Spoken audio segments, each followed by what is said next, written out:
वज्रदेहि दानवदलनं जय जय जय कपिशूल अज्ञानतिमिरान्धस्य ज्ञानाञ्जनशलाकया चक्षुरुन्मीलितं येन तस्मै श्रीगुरुवे नमः। तस्मै श्रीगुरुवे नमः। तो ब्रज धूरी जो प्राणों से प्यारी लगे, ब्रज मंडल माही बसाए रहो, ब्रज मंडल माही बसाए रहो, रसिकों के सुसंगों में मस्त रहो, जग जाल से मोही बचाए रहो, नित बाके की झांकी निहारा करो, मुस्कान छटा से छकाए रहो, मुस्कान छटा से छकाए रहो। अहो माँ के बिहारी यही विनती, मेरे नैनों में नाथ समाये रहो, मेरे नैनों में नाथ समाये रहो। ब्रजब पवन गोपी सुमन श्री राधा मकरंद, ब्रजवासी तरुवर सकल मधुकर श्री नंदन। हे पार्थ के सारथी तुम कहो कोटि प्रणाम, मेरे मन तुरंग की थामो नाथ लगाओ। पग पवित्र तीरथ गमन कर पवित्र दियो नाम, मुख पवित्र तब होते हैं जो बोलो राधे श्याम। प्रेम से बोलो भागवत भगवान की। सभी भक्तों हमारे साथ 2 बार भगवान नाम संकीर्तन फिर भगवान की कथा। सांसों का क्या भरोसा, रुक जाए कब का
चाहे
योगेश्वर परमेश्वर वृंदावनेश्वर नंदन यशोदानंदन श्री बालकृष्ण जी आद्याशक्ति पराशक्ति वैजयंती माला योगेश्वरी परमेश्वरी वृंदावनेश्वरी विधानंदिनी राधा जी एवं मारुति नंदन हनुमान जी महाराज की परम कृपा से श्रीमद् भागवत सप्ताह ज्ञान यज्ञ का अनवरत सतत अग्रसित होता हुआ अष्टम दिवस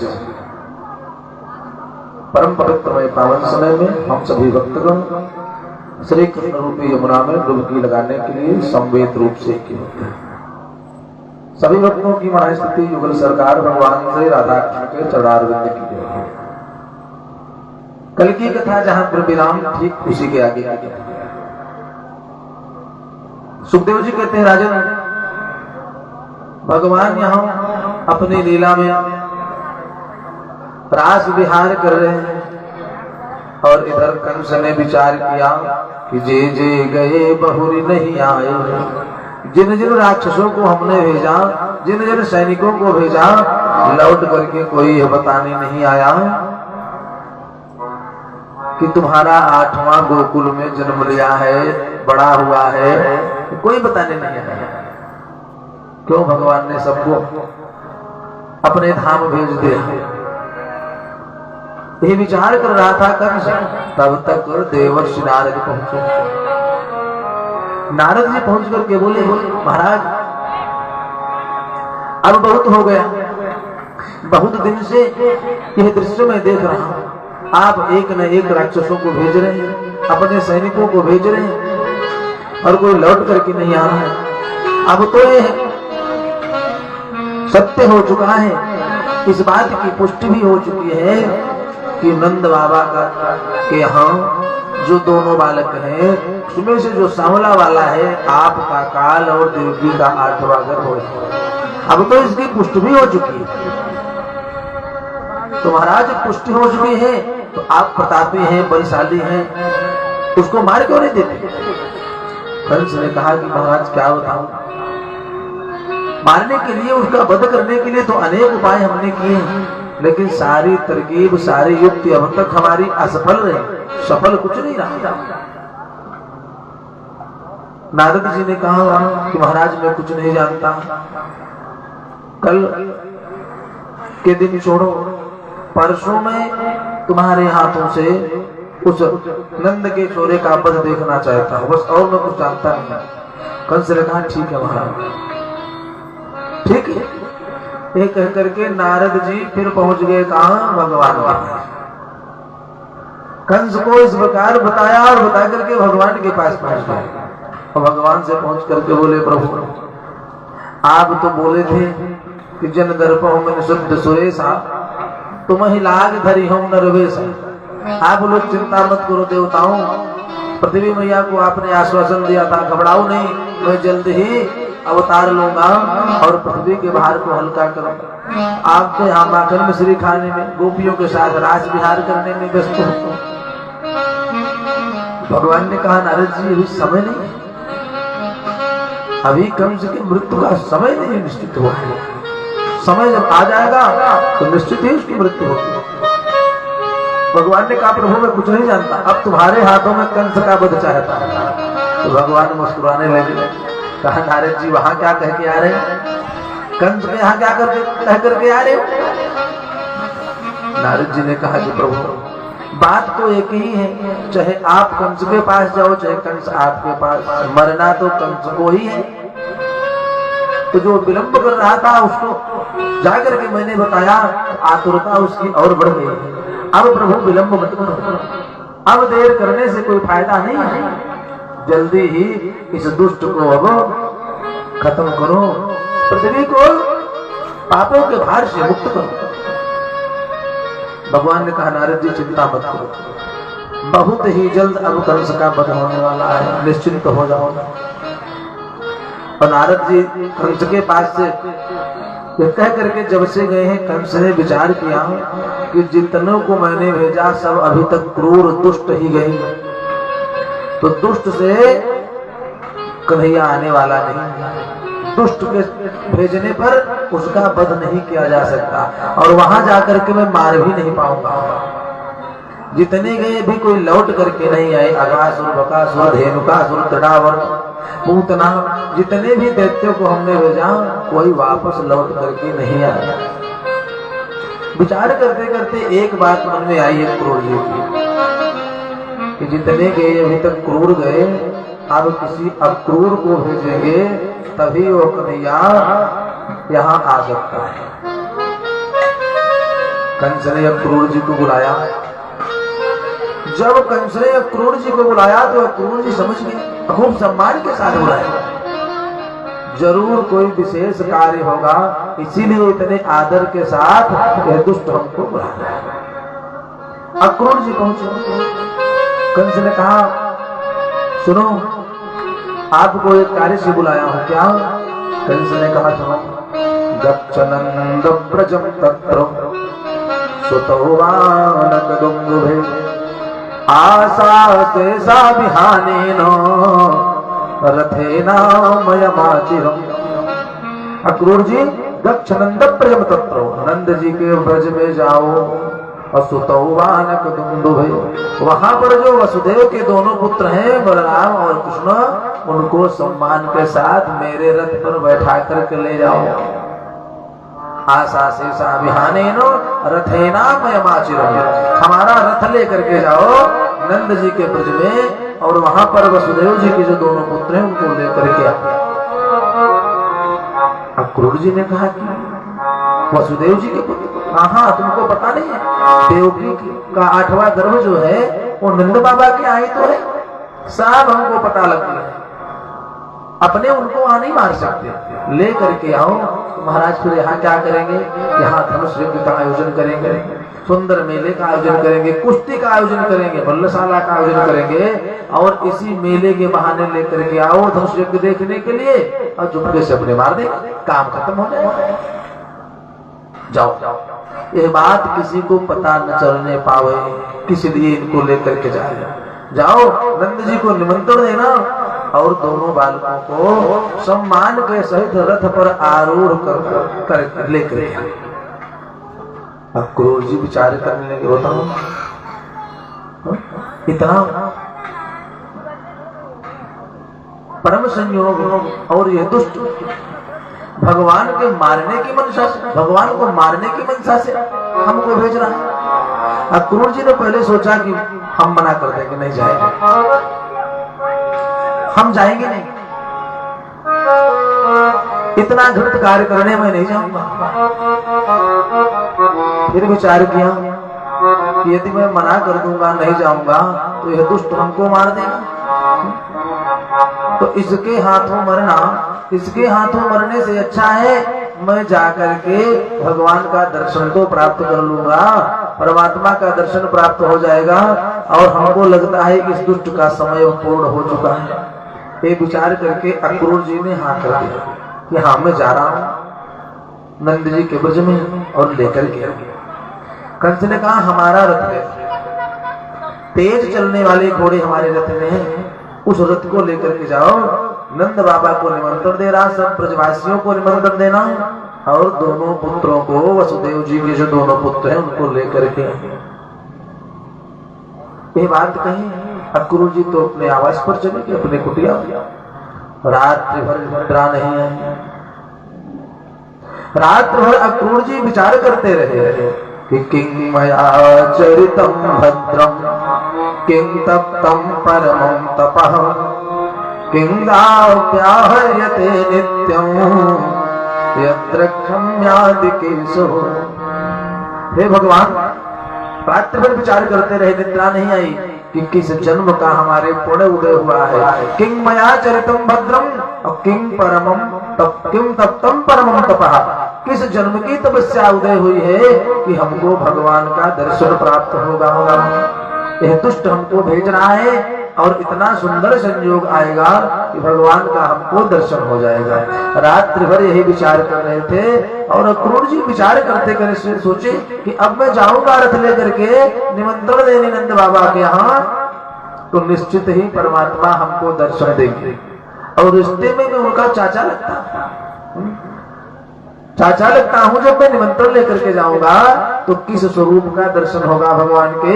सुखदेव जी वर्णन करते हैं कि अक्रूर जी विचार कर रहे हैं मन में कि द्रक्षामि नूनं सुकपोलनासिकां, द्रक्षामि नूनं सुकपोलनासिकां, स्मितावलोकारुणकञ्जलोचनं, मुखं मुकुन्दस्य गुडालकावृतं, प्रदक्षिणं मे प्रचरन्ति वै मृगाः, प्रदक्षिणं मे प्रचरन्ति वै मृगाः। अक्रूर जी मन में विचार कर रहे हैं कि द्रक्षामि नूनम, मैं जब जाऊंगा भगवान को लेने तो द्रक्षामि माने देखूंगा, नूनम माने निश्चित ही। द्रक्षामि नूनम क्या देखूंगा? सुकपोल नासिका, सुंदर कपोल और सुंदर नासिका का दर्शन होगा। भगवान के मुखमंडल का दर्शन करूंगा और जब मैं जाऊंगा तो भगवान के चरणों में साष्टांग लेट जाऊंगा और लेट जाऊंगा तो भगवान उठ करके झुक करके हमको दोनों हाथों से उठाएंगे। जब उठाएंगे काका कहते हुए श्वेतावलोकारुणकंजलोचनम, मुस्कुराते हुए हमको जब उठाएंगे भगवान, तो भगवान के बाल जो है आगे की ओर आएंगे और उस बालों के बीच से मंद मंद मुस्कान करते हुए मुखं मुकुंदस्य गुडालकावृतम, भगवान के सुंदर मुखमंडल का दर्शन करूंगा, ऐसी शोभा का दर्शन करूंगा। ये सोचते सोचते अक्रूर जी की रात्रि बीत गई। रात्रि बीत गई, प्रातः काल हुआ, संध्या पूजन से निवृत्त होकर के अक्रूर जी आए। आकर के कंस को बताया और कंस ने अपना रथ दिया। रथ पर आरूढ़ होकर के अक्रूर जी जैसे ब्रज के लिए प्रस्थान करते हैं, चलते हैं, वैसे एक शुभ शगुन हुआ। क्या? प्रदक्षिणम में प्रचरन्ति वै मृगाः, हिरण का एक झुंड बगल से गुलाच मारता हुआ निकला। अक्रूर जी के मन में बिल्कुल धैर्य हो गया, निश्चिंत हो गए कि निश्चित ही ये शुभ सगुन हो रहा है, इसलिए हमको विश्वास हो रहा है कि निश्चित भगवान का दर्शन हमको हो जाएगा। द्रक्षामि नूनम, नूनम माने निश्चितम, निश्चित ही मैं देखूंगा। क्यों? क्योंकि प्रदक्षिणम में प्रचरन्ति वै मृगाः, मृगों का झुंड, हिरण का झुंड जो है कुलाच मार करके निकला बगल से। तो अक्रूर जी निश्चिंत हो गए कि द्रक्षामि नूनं सुकपोलनासिकां, स्मितावलोकारुणकञ्जलोचनं, मुखं मुकुन्दस्य गुडालकावृतं, प्रदक्षिणं मे प्रचरन्ति वै मृगाः। निश्चित हो कि अब मैं जा रहा हूं, भगवान का दर्शन प्राप्त होगा। सुखदेव जी कहते हैं राजा परीक्षित रथ पर आरूढ़ होकर के अक्रूर जी यात्रा को प्रारंभ करें। मन कहाँ है? भगवान के चरणों में, भगवान की लीला में, उनके स्वरूप का ध्यान करते हुए भगवान कैसी लीला करते हैं। इतने भाव विह्वल हो गए अक्रूर जी कि प्रातः काल सूर्योदय के समय चले थे, खूब सुबह, गर्मी का दिन था, गर्मी में पड़ा अक्रूर जी यात्रा प्रारंभ करते हैं। अथावरूढ़ा सपदी सयो रथात्, प्रधान पुंसो शरणं स्वलब्धये, धियाधृतं योगभिरप्यहं ध्रुवं, नमस्त्याभ्यां सखीन् वनं कसरं। आरूढ़ होकर के चल दिए, प्रातः काल से चले हैं, रथ में तेज चलने वाले घोड़े हैं। और मथुरा से गोकुल की दूरी, ब्रज की दूरी मुश्किल से 10 किलोमीटर, 10 किलोमीटर ज्यादा से ज्यादा, तेज चलने वाले घोड़े। फिर भी सुखदेव जी कहते हैं राजन, अक्रूर जी इतने भाव विह्वल हैं कि प्रातः काल से चले हैं, और सूर्य अस्ताचल की ओर जाने वाले, सायंकाल होने वाले हैं। अभी नंद जी के यहाँ नहीं पहुंचे। सुध बुध है ही नहीं, सुध रही नहीं कि हम कहा जा रहे हैं। भगवान के प्रेम में इतने पीर रथ लेकर के पहुंचे यमुना जी के किनारे। यमुना जी के किनारे पहुंचे, मन तो भगवान के चरणों में लगा हुआ है। अचानक दृष्टि आकाश की ओर गई, आकाश मंडल की ओर दृष्टि गई। तब अक्रूर जी को ध्यान आया। क्या देखा? लिख गावा सोपेता सलिल मवगाढ़ो मुनिजना प्रदीप्तो निर्भाति प्रविचरति भूमौ मुनिवन। आकाश मंडल की ओर देखा अक्रूर जी ने तो ऊपर धुआं उठ रहा था। पक्षी अपने बसेरे की ओर जा रहे थे। खगा वासोपेता सलिल मवगाढ़ो मुनिजना। और जो ऋषि मुनि सायंकाल के समय यमुना जी में स्नान करके संध्या पूजन करके अग्निहोत्र कर रहे थे, उससे उठने वाला धुआं आकाश में जा रहा था। उस धुएं को देखा और पक्षी अपने बसेरे की ओर जा रहे थे। यह दृश्य देखा अक्रूर जी ने। तब उनको होश आया, रे सूर्योदय के समय में निकला था और सूर्य अस्ताचल की ओर सायंकाल हो गया। अब तक मैं पहुंचा नहीं। अपने आप को थोड़ा सा संभाले। अक्रूर जी अपने आप को संभाले। इतना विलंब हो गया, सायंकाल हो गई। तब तक देखा यमुना जी के किनारे पहुंच चुके थे। यमुना जी के किनारे पहुंच चुके थे और यमुना जी के रेत में जब देखा तो भगवान के चरण चिन्ह बने हुए थे।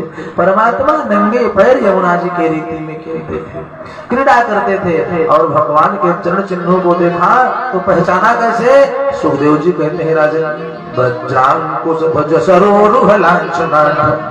चरण में भगवान के वज्र अंकुश ध्वज के चिन्ह बने हुए हैं। और उन चिन्हों को देख करके अक्रूर जी पहचाने कि ये हमारे प्रभु के चरण हैं। और जो ही भगवान के चरणों को पहचाना अक्रूर जी रथ से नीचे उतर गए। उतर करके श्रुपात होने लगे आंखों से और रोने लगे और भगवान के चरणों को लगे प्रणाम करने। प्रधानितस्या खिल लोकपालो किरीट जोष्टामल पादरेणो और ददर्श गोष्ठे चित कौतुकानि विलक्षितान्याम जयवांकुशाद्यै। ददर्श मैंने देखा, ददर्श गोष्ठे चित कौतुकानि कि भगवान के चरण चिन्ह है। क्यों? बोले विलक्षितान्याम जयवांकुशाद्यै।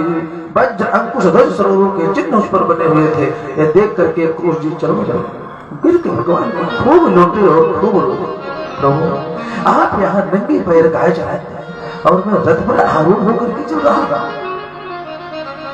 इतना बड़ा अपराध हो रहा है मुझे। परमात्मा आप तो नंगे पैर यहाँ चलते हैं। भाव विभोर हो गए अक्रूर जी और लौटते हुए अक्रूर जी ने यमुना जी को, ब्रज की रेती को, वहां के कण कण को, वृक्षों को, नंद बाबा को, यशोदा मैया को, बलराम जी को, सबको लौट करके प्रणाम कर रहे हैं। और सबको प्रणाम कर रहे हैं, भगवान के चरणों पर लौट रहे हैं। नहीं, सबको प्रणाम करते हुए कहते हैं, परमात्मा आपने इतनी असीम कृपा, मैं उसका पात्र नहीं हूं। आप अपने दर्शन के लिए हमको बुला लिया। मैं इतना बड़भागी हूँ। किंग मया चरितम भद्रम किंग तप्यम परमम तपः। हमारे किस जन्म का पूर्ण उदय हुआ है जो परमात्मा आपने इतनी विशेष कृपा हम पर कर दी। और रो करके ये क्रूर जी सबको प्रणाम करते हैं। जय जय राधे, जय जय श्याम, जय जय राधे, जय जय श्याम, जय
कुछ देर तो जब तक देखा सूर्य अस्ताचल की ओर गए। सूर्यास्त से और निशीथ बेला के समय में, रात्रि होने के समय में जो क्षण शेष रहता है, जो समय बचा रहता है, उस पूर्ण समय में जब तक भगवान के चरण चिन्ह दिखाई देते रहते, अक्रूर जी लौट करके प्रणाम करके वहां जब तक भगवान के चरण चिन्ह दिखाई दिए, अक्रूर जी रथ पर आरूढ़ नहीं, रथ लेकर के पैदल चले। जब भगवान के चरण चिन्ह दिखाई देना बंद हुए तो फिर रथ पर आरूढ़ होकर के नंद बाबा के यहाँ पहुंचा। और जो ही नंद बाबा के द्वार पर अक्रूर जी रथ लेकर के पहुंचते हैं तो क्या देखा, सायंकाल का तो समय था ही। यशोदा मैया के साथ बलराम जी एक तरफ और एक तरफ कन्हैया मैया का हाथ पकड़ करके गाय दोहन के लिए गौशाले की ओर जा रहे थे। ये दृश्य देखा अक्रूर जी ने रथ पर से। ददर्श राम कृष्णम च प्रजे गोदोहनम गतौ। ददर्श माने देखा राम कृष्णम च, बलराम जी और कृष्ण ब्रजे गोदोहनम गतौ, गोदोहन करने के लिए सुदा मैया के साथ गौशाले की ओर जा रहे हैं। और पीत नीलांबर धरो शरदांबर हे क्षण।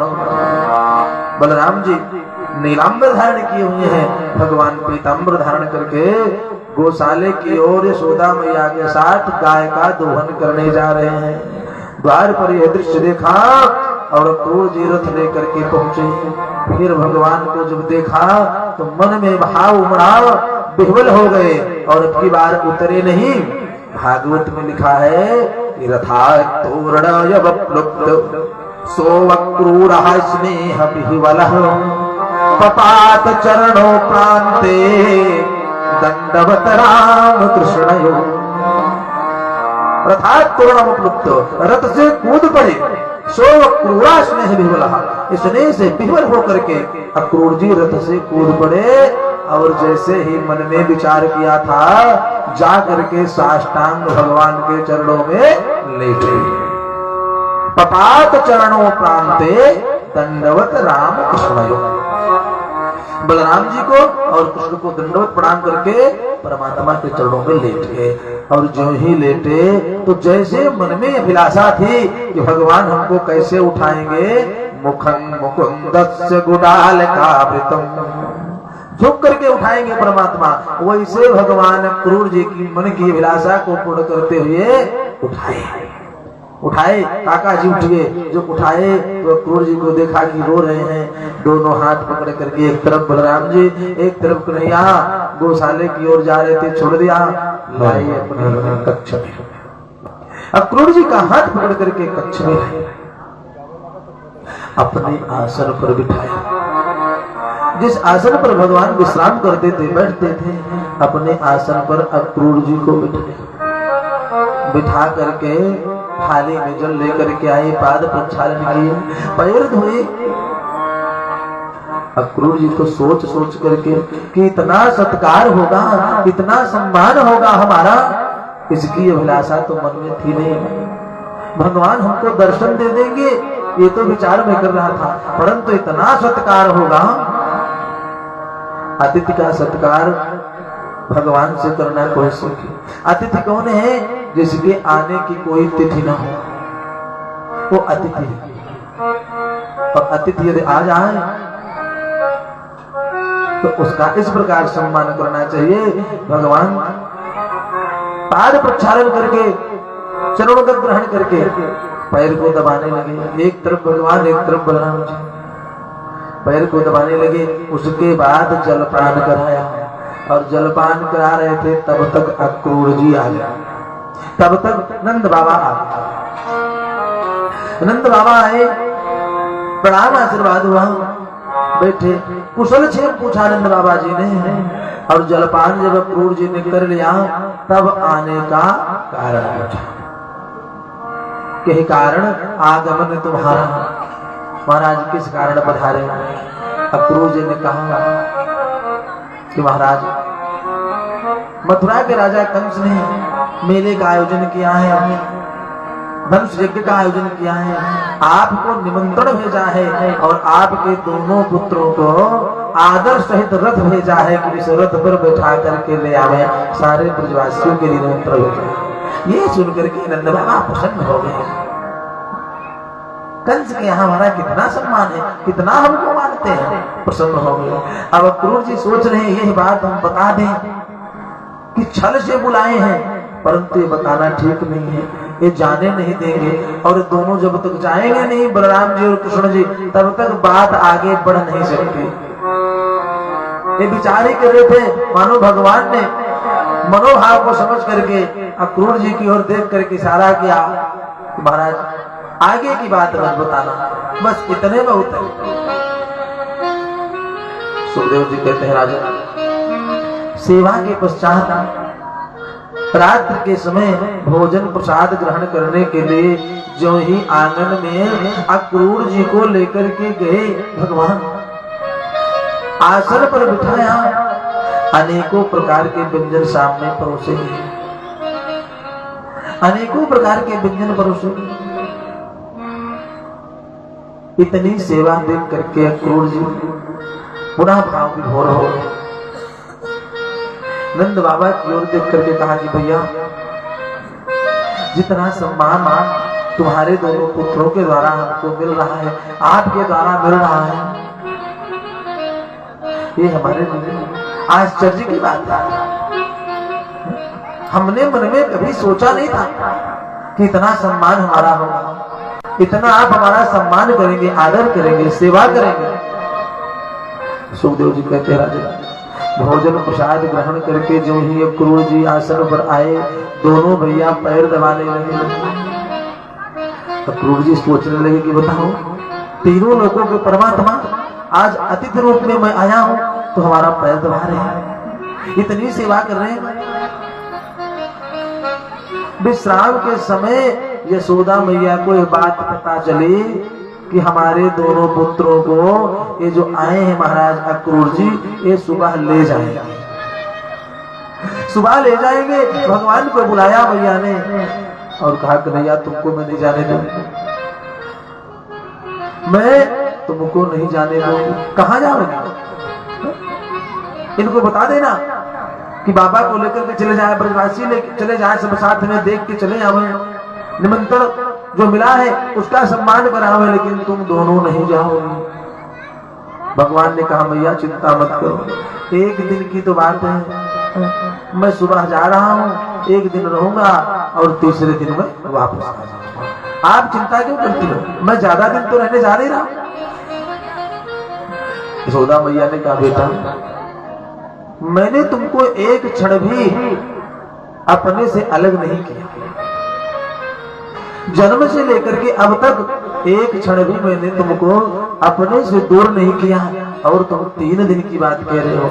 आज जा रहा हूं, कल जाऊंगा, परसों रहूंगा, नरसों लौट करके आ जाऊंगा। जो व्यक्ति, जो माँ आपके लिए एक क्षण आपके वियोग में न रह पाई वो एक दिन आपके वियोग को 1 घंटे, 1 दिन कैसे बर्दाश्त कर सकती है? एक एक करके यशोदा मैया रोने लगी। भगवान समझाए, समझा करके माता यशोदा को ले गए, आश्रम मैया के साथ लेटे विश्राम करने लगे।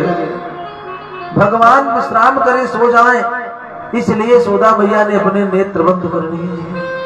और भगवान के जब नेत्र बंद हुए, विश्राम करने लगे, तब यशोदा मैया उठ करके आए, आंगन में खंबे के सारे खड़े होकर रोने लगी, रोते रोते। इस चिंतन में प्रातः काल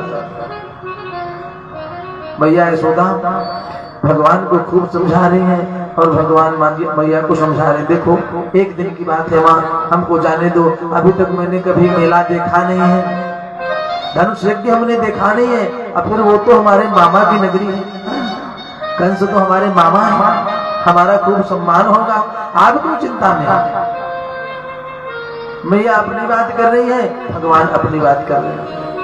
प्रातः काल अक्रूर जी संध्या पूजन करके रथ के घोड़ों को रथ से जोड़ा, रथ तैयार किए, स्वयं तैयार हुए और द्वार पर रथ ला करके सारे ब्रजवासी भी तैयार हो रहे हैं जाने के लिए। नंद बाबा, यशोदा मैया ने देखा कि हमारा लाला अब इस बात को नहीं मानेगा, जाएगा ही जाएगा। अपने असुर को रोक करके श्रृंगार करने लगे, बाल बना रहे, कपड़े धारण कराए। एक बात निवेदन करें, जब तक भगवान ब्रज में रहे, गाय को चराया, अपनी लीलाएं की, तब तक सिले हुए वस्त्र भगवान नहीं धारण किए। सिले हुए वस्त्र को परमात्मा ने धारण नहीं किया और पैरों में मृगचर्म नहीं पहने, नंगे पैर आ रहे हैं। नंगे पैर गाय को चराए, वस्त्र धारण कराया, भगवान तैयार है। सुखदेव जी कहते हैं, राजा बलराम जी रथ पर आरूढ़ हुए, गोविंद रथ पर बैठने जा रहे थे, पीछे पीछे यशोदा मैया, आगे आगे भगवान। और जब ये जान गई यशोदा मैया कि अब कन्हैया रुकने वाला नहीं है, चला ही जाएगा, भगवान ने कहा मैया आप चिंता मत करो, मैं आज जा रहा हूँ, कल मेले को देखूंगा और परसों लौट करके तुम्हारे पास फिर चला आऊंगा। एक दिन की तो बात है। रथ के समीप भगवान पहुंचे थे, मैया पीछे से बोल पड़ी, मोहन इधर देख तो लीजिए, बिछुड़त कान हमें कछु दीजिए, आगे जात हृदय पछताती, फाटत नहीं वज्र समझ। गोविंद, जो एक पल भी आपसे अलग होकर के न रह पाया हूं, वो एक दिन कैसे रहे? जाने का विचार मन से त्याग दो कन्हैया। भगवान वापस लौटे, मैया यशोदा ने भगवान को गले से खूब रो। सुखदेव जी कहते, राजा परीक्षित, ये दृश्य देख करके क्रूर जी के मन में इतना भाव है, इतना इसलिए वहां पर तो भी कितने युद्ध करने पड़े, बड़े बड़े राक्षसों का सामना करना पड़ेगा, कैसे रहे? यही बातें क्रूर जी के मन में आने लगी और कहा, देखो भैया अब तो हम बता दे रहे हैं, जाकर के कंस को बता देंगे कि मैं लाने में समर्थ नहीं हूं, मैं नंद के दोनों बालकों को नहीं ला सकता, इतना प्रेम है, इतना स्नेह है, उस स्नेह के बीच से मैं उनको नहीं ला सकता। भगवान ने मैया को समझाया, संभाल करके कहा, मैया एक दिन की बात तो मैं आज जा रहा हूँ, आज तो आपसे मिल के जा रहा हूँ, कल रहूंगा, परसों वापस आ जाऊंगा। रथ पर आरूढ़ होना चाहिए, बैठना चाहिए, तब तक एक दूसरी आपत्ति आ गई। हजारों की संख्या में गोपियों की भीड़। गोपियों ने सुना कोई रथ लेकर के मथुरा से आया है और वो बलराम को कृष्ण को लेकर के जा रहा है।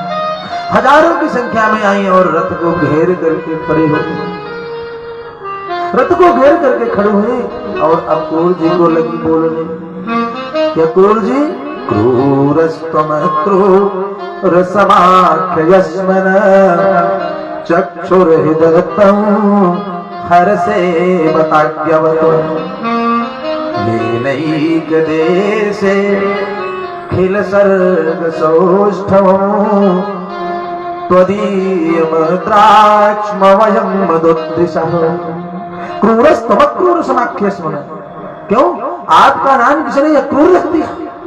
आप तो महाक्रूर हो तुम क्रूर, और अपना नाम क्रूर बताते हो, क्यों क्रूर हो? चक्षुर्हृदयतं हर से बताज्ञवत्, अरे तुम तो मेरे नेत्र को निकाल करके ले जा रहे हो। मेरे तो राम कृष्ण दुई आंख, गोपिया के लिए बलराम जी और कृष्ण हमारे दोनों नेत्र हैं। चक्षुर्हृदयतं हर से बताज्ञवत्, तुम हमारे नेत्रों को निकाल करके ले जा रहे हो और बता रहे हो कि हमारा नाम अक्रूर है। तुम तो महाक्रूर हो, तुम्हारा नाम जिसने अक्रूर रखा उसने बहुत गलत रखा, तुम क्रूर व्यक्ति हो। खिल सर्ग सौष्ठवम्, इन्हीं नेत्रों से तुम देखते हो, हमारे दोनों नेत्र निकाल करके ले जा रहे हैं। अक्रूर जी सर झुकाए खड़े, कोई जवाब नहीं था बोलने, क्या बोले? गोपियों ने देखा कि क्रूर जी कुछ नहीं बोल रहे हैं, ऊपर देखा और ब्रह्मा जी को बोलने लगे, अहो विधाता तवन क्वचित दया संयोजमेत्या प्रणयेन देहिना तां साकृतार्थान् वियुञ्च पार्थकम् विक्रीडितं ते वहकचेष्टितं यथा।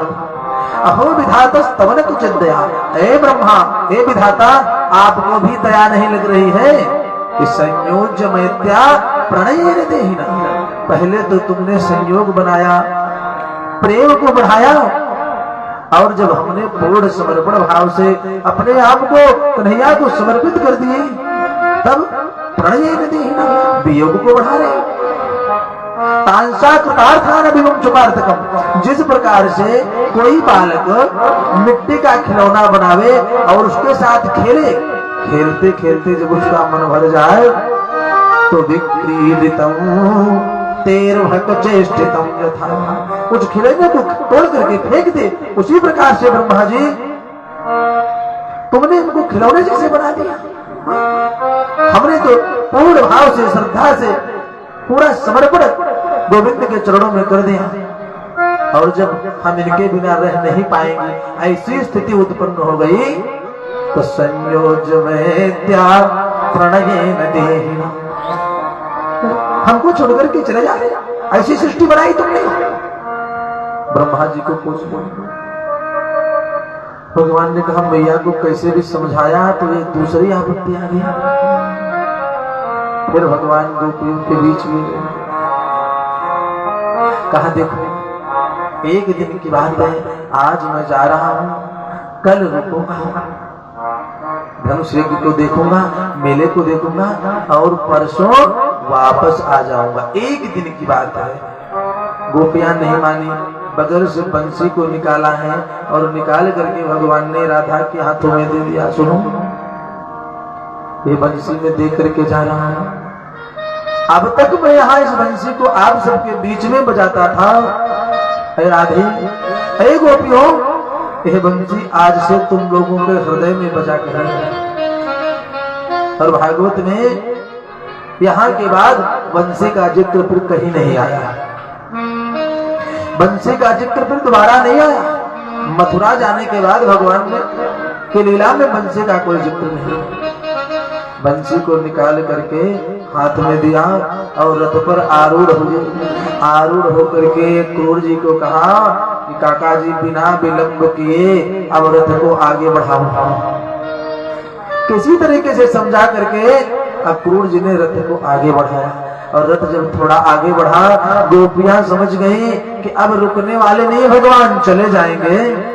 सुखदेव जी कहते हैं, राजा अब तक तो थोड़ा लज्जा करती थी कि कोई देखेगा, इतने भाव विभोर होकर के हम रोक रहे हैं, परंतु अब सबको छोड़ करके बोल पड़े, एवं ब्रुवाणां विरहा तुराभृशं ब्रज स्त्रियः कृष्ण पिसक्त मानसा।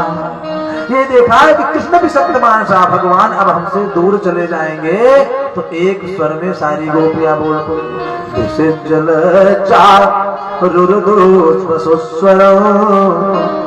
गोविंद नामो दर माधवे। लज्जा का परित्याग कर दिया, लोक लाज को छोड़ करके एक स्वर में बोल पड़ी, हे गोविंद, हे दामोदर, हे माधव, हमको आप छोड़ करके मत जाओ, आपके बिना मैं नहीं रह सकती, मैं आपके बिना मोल की दासी हूँ, आपसे दूर होकर के मैं नहीं रह सकती।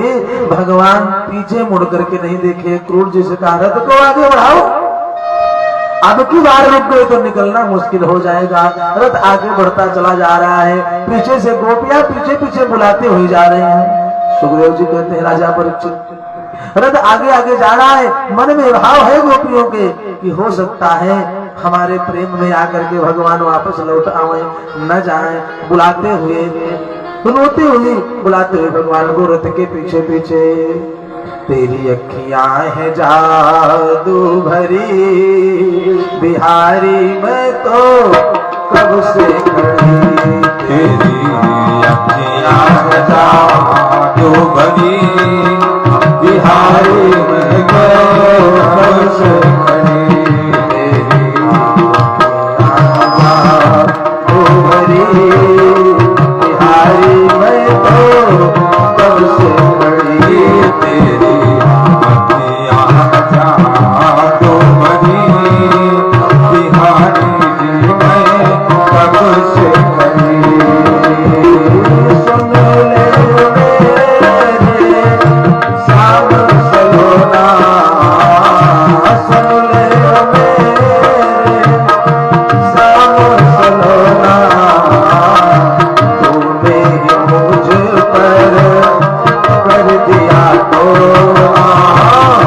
सुन ले मेरी श्याम सलोना तूने मुझे पर कर दिया कोना कर दिया कोना तो तेरे ही दुआ पे पड़ी बिहारी जी मैं कब से खड़ी मैं तो तेरे आप बिहारी जी मैं कब से खड़ी तेरी आजा तो भरी बिहारी मैं तो कब से खड़ी तो बनी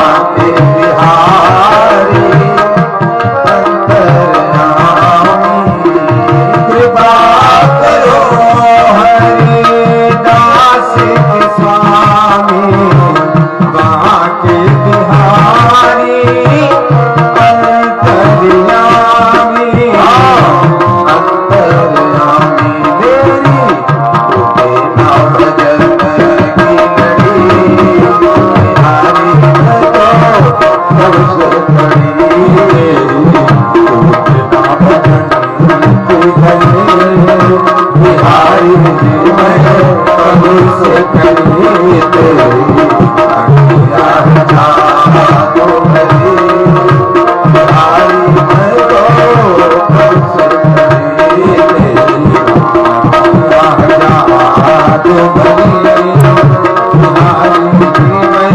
कब से रथ आगे बढ़ता चला जा रहा है। सुखदेव जी कहते हैं राजा, जब तक रथ की ध्वजा दिखाई देती रही गोपियों के मन में थोड़ा थोड़ा विश्वास था कि हो सकता है गोविंद लौट जाए, हो सकता है कन्हैया लौट करके आ जाए। परंतु जब ध्वजा भी चमकना बंद हो गई, जो रथ में पताका लगा रहता वो भी दिखाई देना जब बंद हो गया, तो सारी गोपियां हताश उदास होकर के वापस लौट पड़ती हैं। परंतु एक विश्वास मन में बना हुआ है, भगवान परसों की कहते हैं, गोविंद बोल करके गए हैं मैं परसों लौट के आ जाऊंगा। चलो कल की बात है, आज तो ये गया, कल और बीत जाएगा और परसों गोविंद की प्रतीक्षा में बीत जाएगा, भगवान आकर के मिल जाएगा। परसों की कहके गोविंद गए। ये सब करते करते गोपियों के बीच से निकलते निकलते मैया यशोदा को समझाते समझाते दोपहर हो गया। यमुना जी के किनारे अक्रूर जी रथ लेकर के पहुंचे, दोपहर हो गया। दोपहर के समय रथ लेकर के पहुंचे, रथ को यमुना जी के किनारे रोक दिया। अक्रूर जी ने सोचा दोपहर की संध्या पूजा कर ले, फिर रथ लेकर के चलते हैं। भगवान से कहा कन्हैया इसी पर बैठे रहो, मैं जल्दी स्नान करूंगा, स्नान करके पूजा करके चल रहा। रथ पर बैठा करके यमुना जी में प्रवेश करते हैं क्रूर जी, और ये विचार करने लगे कि इतना वात्सल्य प्रेम है, ये क्या युद्ध करेंगे, कैसे युद्ध करेंगे। वहां तो युद्ध में कितने दिन बीत जाए, कितने बड़े बड़े पहलवान हैं जिनसे लड़ना होगा इनको।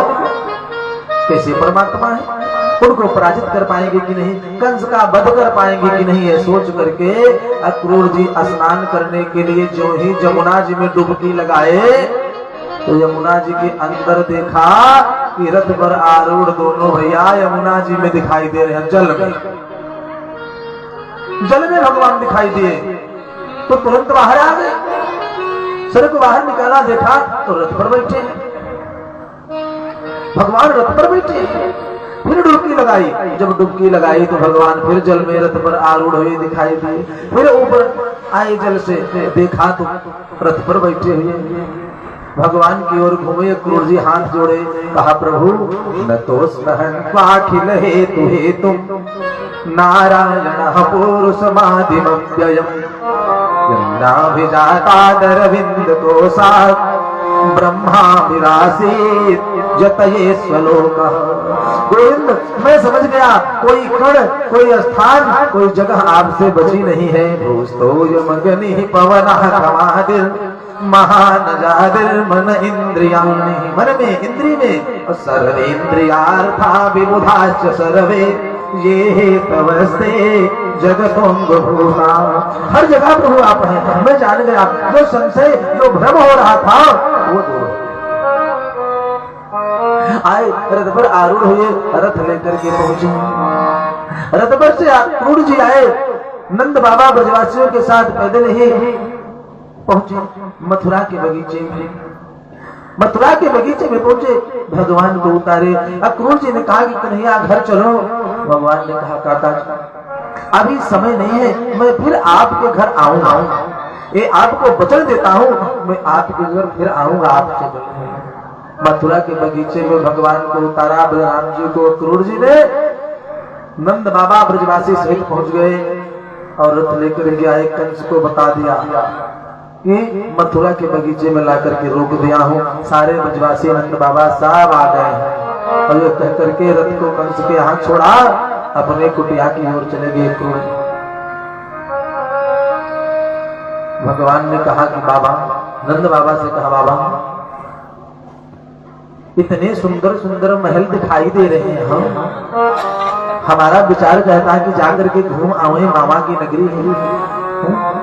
नंद बाबा ने कहा नहीं भैया, कन्हैया ये अपना ब्रज नहीं है, गोकुल नहीं है कि वहां रहोगे चाहे जो करोगे कोई कुछ नहीं बोलेगा। अरे राजा कंस की नगरी है। कन्हैया ने कहा कि बाबा घूमने जाने दो, हम लोग कुछ नहीं करेंगे, केवल मथुरा को देख करके चले आएंगे, यहाँ की गलियों को देख करके चले आएंगे, यहाँ के लोगों को देख करके चले आएंगे। बड़ी इच्छा हो रही है घूमने की। नहीं नंद बाबा ने कहा कि देखो जाओ, उत्पात मत करना, किसी से झगड़ा मत करना, विवाद मत करना, शांति पूर्वक मथुरा में घूमो, एक कंस की नगरी है, जाओ। बलराम जी को लिए सब छोटे छोटे सखाओं के साथ भगवान मथुरा को भ्रमण के लिए निकले, मथुरा घूमने के लिए निकले।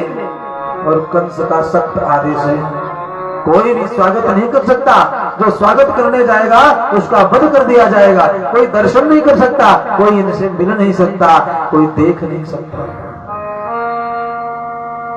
भगवान अपनी सखाओं के साथ, बड़े भैया बलराम के साथ मथुरा में घूमने के लिए निकले।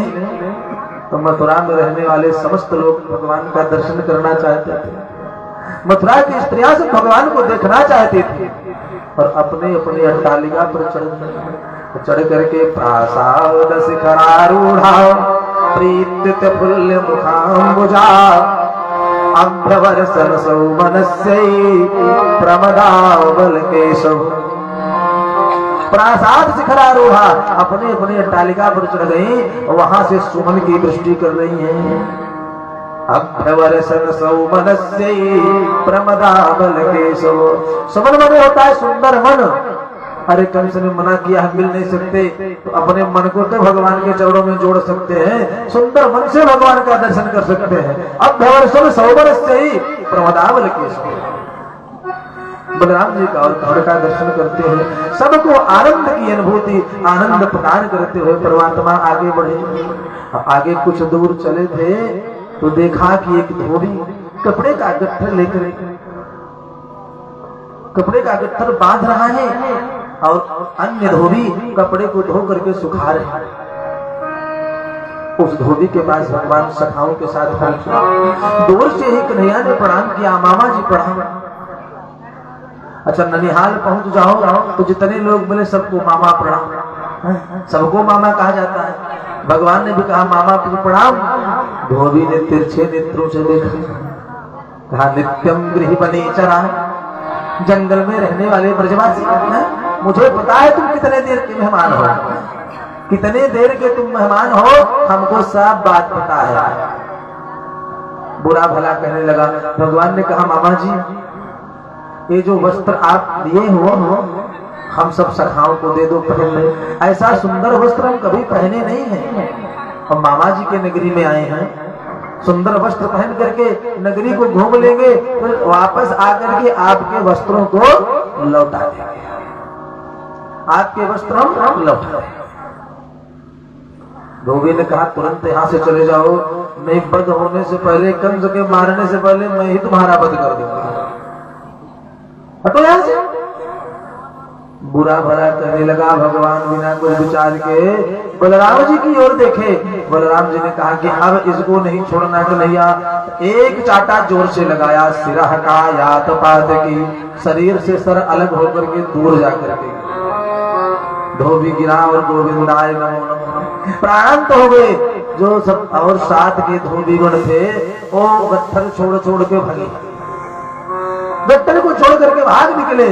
अब भगवान ने गट्ठर को खोला और एक एक वस्त्र बने सब सखाओं को वितरित कर दिए। सब ने राजाओं के वस्त्र धारण कर लिए, सब सखाओं ने नवीन वस्त्र धारण कर लिया, राजसी वस्त्र पहन लिया। अब वस्त्र तो पहन तो लिया, लेकिन रास्ते में चलने लगे तो बिना झाड़ू के सड़क सफा हो रही, किसी के हाथ से दो बड़े हैं, किसी के पूरे शरीर में डाल लिए तो वस्त्र पकड़ के उठाए हैं फिर भी बड़े हैं, शरीर में लथेरते हुए, जमीन से लथेरते हुए वस्त्र चल रहे हैं, बड़े बड़े वस्त्र। भगवान दर्जी के यहाँ गया, दर्जी ने खिड़की से देखा, रहता तो कंस के राज में था परंतु भगवान का भक्त था। कहा गोविंद बाहर तो मैं नहीं आ सकता, वस्त्रों को आप दे दो, ठीक करके सब वस्त्र मैं आपको दे देता हूँ। जल्दी जल्दी दर्जी ने ठीक करके वस्त्र सबके नाप के बना करके पहना दिया सबको। भगवान ने आशीर्वाद दिया, कहा जाओ द्वापर युग बीत जाएगा, जब कलयुग आएगा तो कपड़े से ज्यादा सिलाई रहेगी, मैं आशीर्वाद देता हूँ। दर्जी को भगवान का आशीर्वाद है, जितने का वस्त्र नहीं होगा उससे 2 गुना सिलाई तुमको मिलेगी, चिंता मत करो। भगवान दर्जी को आशीर्वाद देकर के आगे बढ़े। तो जो ब्रजवासी होते हैं वो 3 चीज के खूब शौकीन होते हैं। किसके? एक तो वस्त्र पहनने के, एक वस्त्र पहनने के, दूसरे माला पहनने के, और तीसरा चंदन लगाने के, तिलक। भगवान आगे बढ़े। सुखदेव जी कहते हैं राजन वस्त्र तो पहन लिए सब सखाओं के साथ और वस्त्र पहन करके आगे बढ़े। ततः सुदामनो भवनम मालाकारस्य जगमतु। भगवान सुदामा नाम के मालिक हैं। भागवत में 3 सुदामा का वर्णन आता है। एक सुदामा नाम के माली, एक भगवान के सुदामा नाम के सखा हैं जो शिक्षा के समय साथ रहे, एक सुदामा सखा है भगवान के जो हमेशा साथ रहे। 3 सुदामा का वर्णन आता है। माली के यहाँ गए, सबको एक एक माला पहना दिया। सुदामा नाम के माली माला पहन लिए, वस्त्र पहन लिए। भगवान सबको आनंद देते हुए आगे बढ़े। कुछ दूर भगवान पैदल बढ़ रहे हैं सखाओं के साथ आगे, तो रास्ते में क्या देखते हैं? अथ प्रजन राजपथे न माधवा। ब्रजवासियों के सहित भगवान आगे बढ़े तो देखा कि एक कुरूप युवती, कुरूपा स्वरूपवान नहीं है, एक कुरूप युवती 3 जगह से टेढ़ी हाथ में कुछ लेकर के सामने से चली आ रही है। अथ प्रजन राजपथे न माधवा। बिलोक कुबजा युवती वरानना। भगवान ने देखा कि 3 जगह से टेढ़ी युवती हाथ में कुछ लेकर के आ रही है, और जैसे वो भगवान के समक्ष पहुंच करके भगवान के बगल से आगे बढ़ना चाहिए, कन्हैया ने आवाज लगा, हे सुंदरी आप कौन हो? तो सुंदरी तो वो थी नहीं। भगवान ने कहा, हे सुंदरी आप कौन हो? तो सुंदरी तो थी नहीं। सुखदेव जी कहते हैं, राजा राजा जब सुंदरी थी नहीं तो बात को ध्यान भी नहीं दिया। आगे बढ़ी, भगवान ने दोबारा आवाज लगाई, सुंदरी मैं आपको ही बुला रहा हूं, आप कौन हो? जब दोबारा आवाज लगाई तब उस युवती ने भगवान की ओर देखा। कुरूपा को सुंदरी कहने वाला कोई धैर्यवान पुरुष है, गंभीर पुरुष या भगवत स्वरूप पुरुष हो सकता है।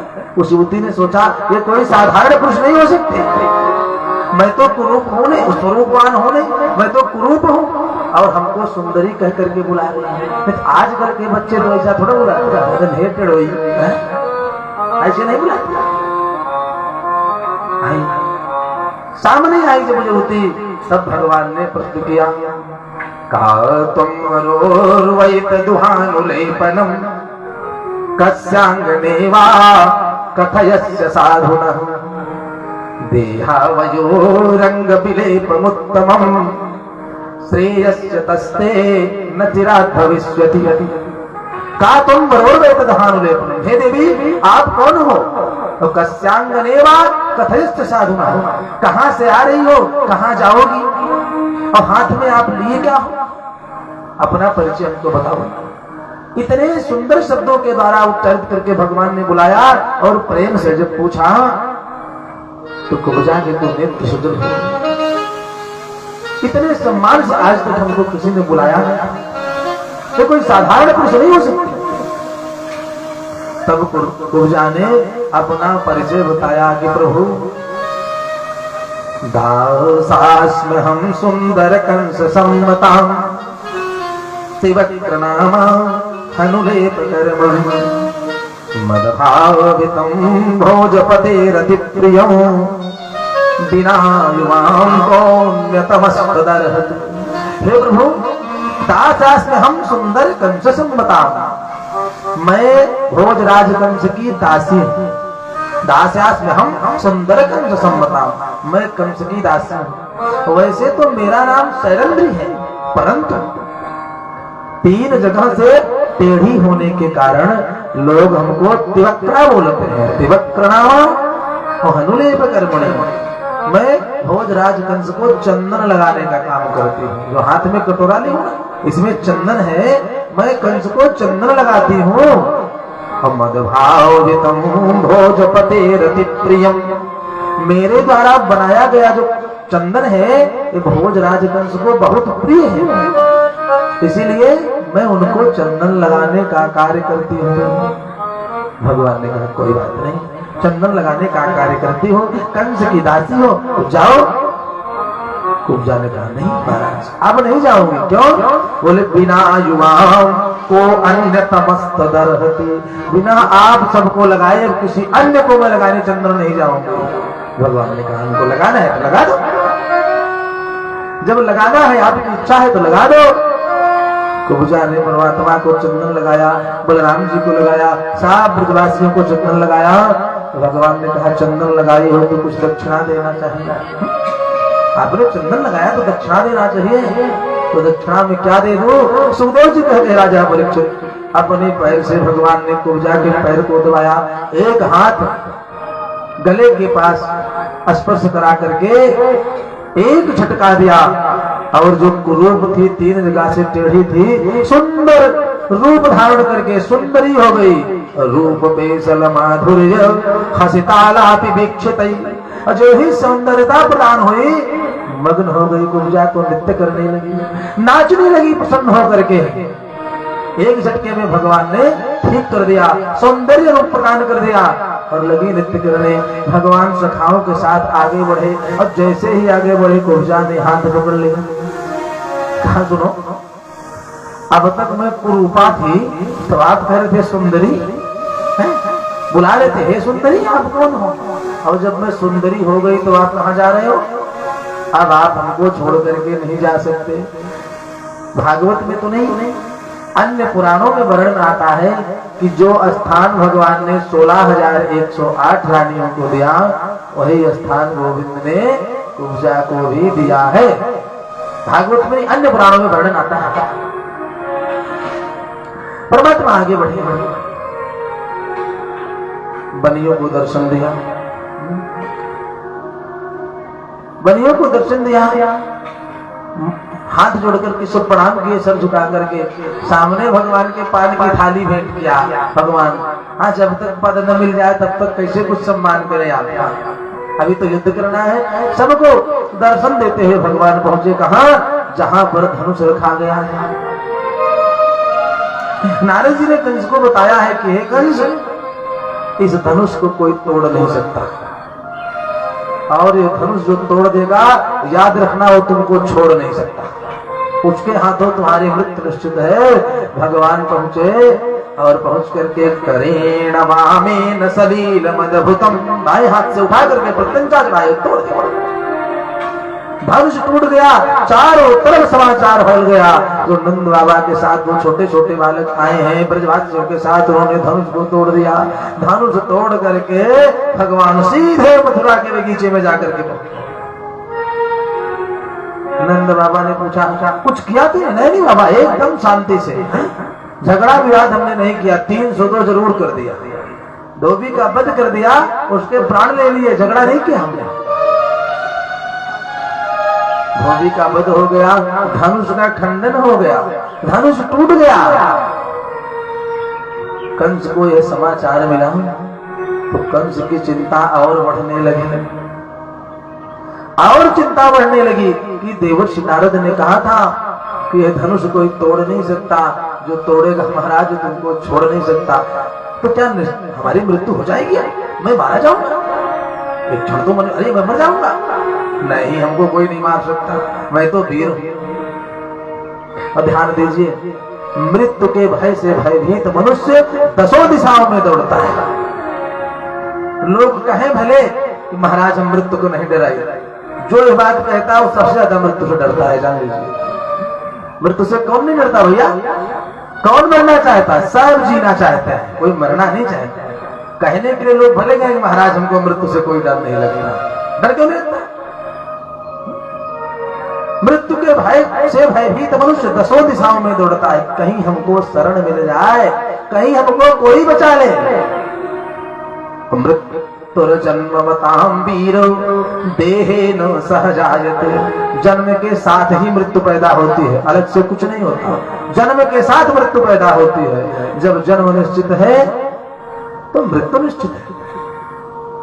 तो कंस की निद्रा तो गायब हो गई थी, पहले से सो नहीं पा रहा था, यही मन में चिंता बनी रही कब हमारा वध हो जाएगा। लेकिन अब तो और चिंतन बढ़ गया। आसीनः संविसंतिष्ठन् भुञ्जानः पर्यटन् महीम् चिन्तयानो हृषीकेश अपश्यत् तन्मयम् जगत्। सोते जागते उठते बैठते चलते फिरते इधर उधर हर क्षण तो काला काला आ रहा है, अब हमारा वध हो जाएगा, हमको मार डालेगा। और धनुष का खंडन जब से हुआ तब से सैनिकों को और बढ़ा दिया, पहरेदारी बढ़ा दिया, पहरेदारी बढ़ गई।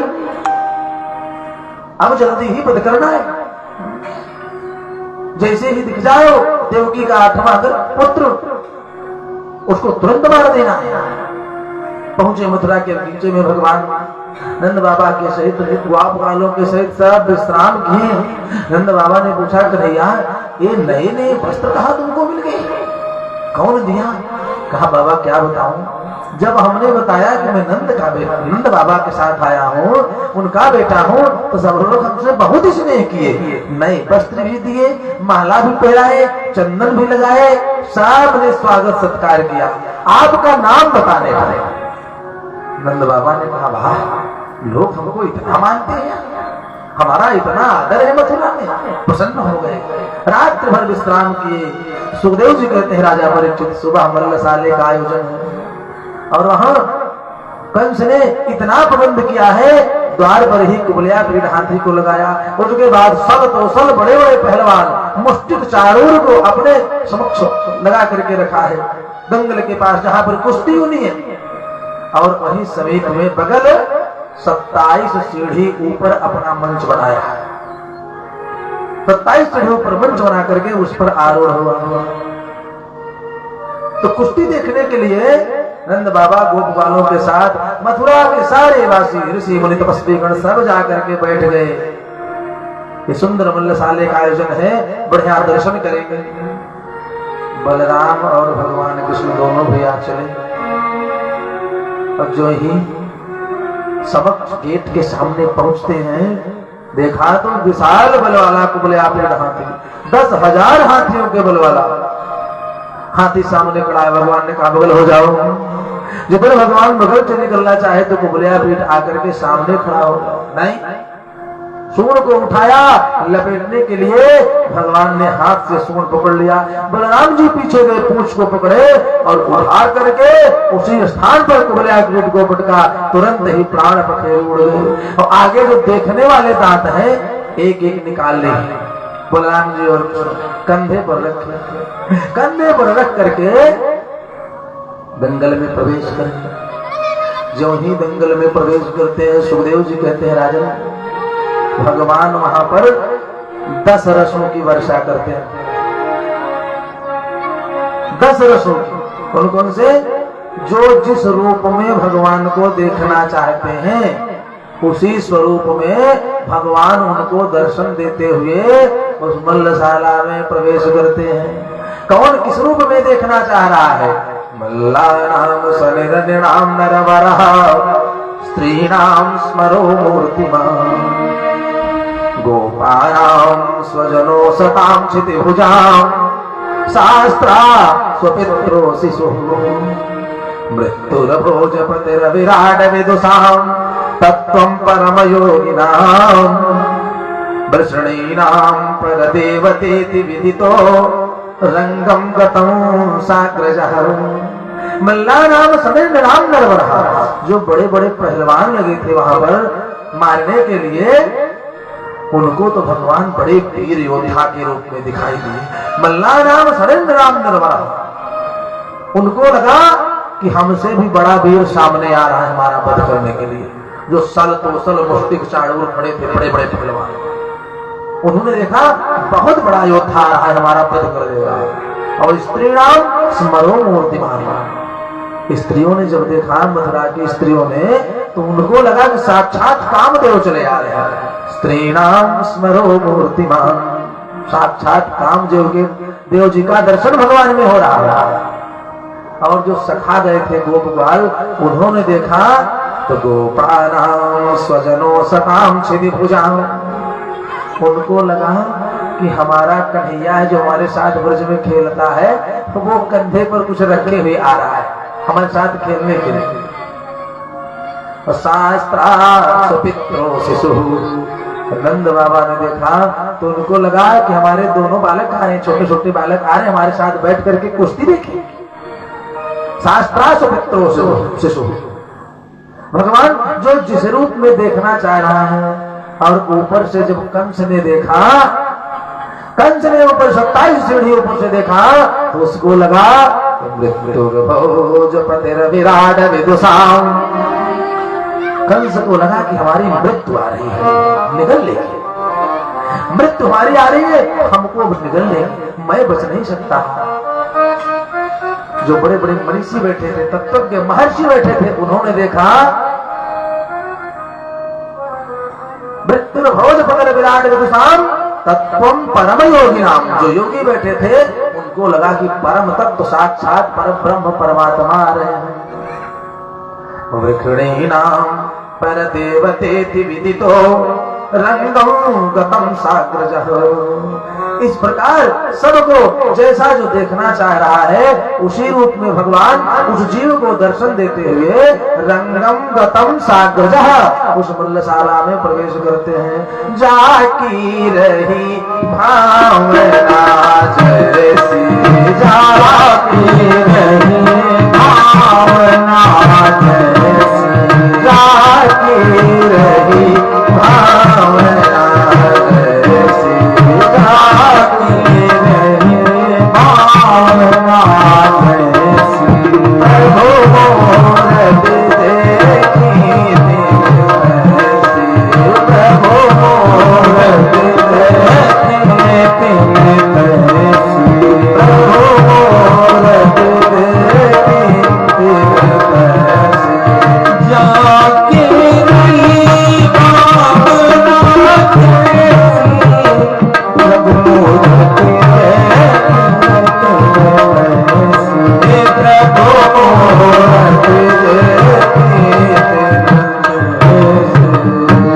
स्वरूप में भगवान को देखना चाहते थे, परमात्मा ने उस जीव को उसी स्वरूप में दर्शन दिया।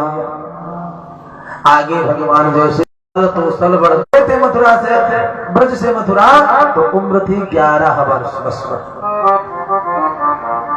11 वर्ष की उम्र थी। अब सोचो कितने बड़े नहीं होंगे। अब मुष्टिक और चाणूर महान पहलवान। जब कुश्ती होने लगी, भगवान हाथ मिलाए, पंजे से पंजा मिलाया, तो सब देखने वालों ने विरोध किया। देखिए, कुश्ती जोड़ की होनी चाहिए, बिना जोड़ के कोई कुश्ती नहीं होनी चाहिए। युद्ध तो जोड़ मेड़ से होना चाहिए। अभी तो ये बालक है। नंद बाबा खड़े हो गए, देखो भैया, कुश्ती जोड़ मेड़ से होनी चाहिए। सुखदेव जी कहते हैं, राजा परीक्षित, भगवान उछल करके मुष्टिक के सीधे वक्षस्थल पर प्रहार किया। मुष्टिक जो गिरा, और उधर चाणूर को बलराम जी उठा करके पकड़ते हैं। भगवान ने खींच करके एक मौका वक्षस्थल सीधे पर प्रहार किया और मुष्टिक का प्राणांत हो गया। और जैसे ही मुष्टिक मारा गया, चाणूर मारा गया, कंस तो मन से खड़े होकर के चिल्लाने लगा, नंद बाबा को बंदी बना लो, ब्रजवासियों को मार करके कारागार में ले जाओ, डाल दो, नंद के दोनों छोरों का वध कर दो। लगा अनाप शनाप 105 डिग्री बुखार हो गया। कैसे अब कहें काम महाराज नापे करे? नहीं, जब अनाप शनाप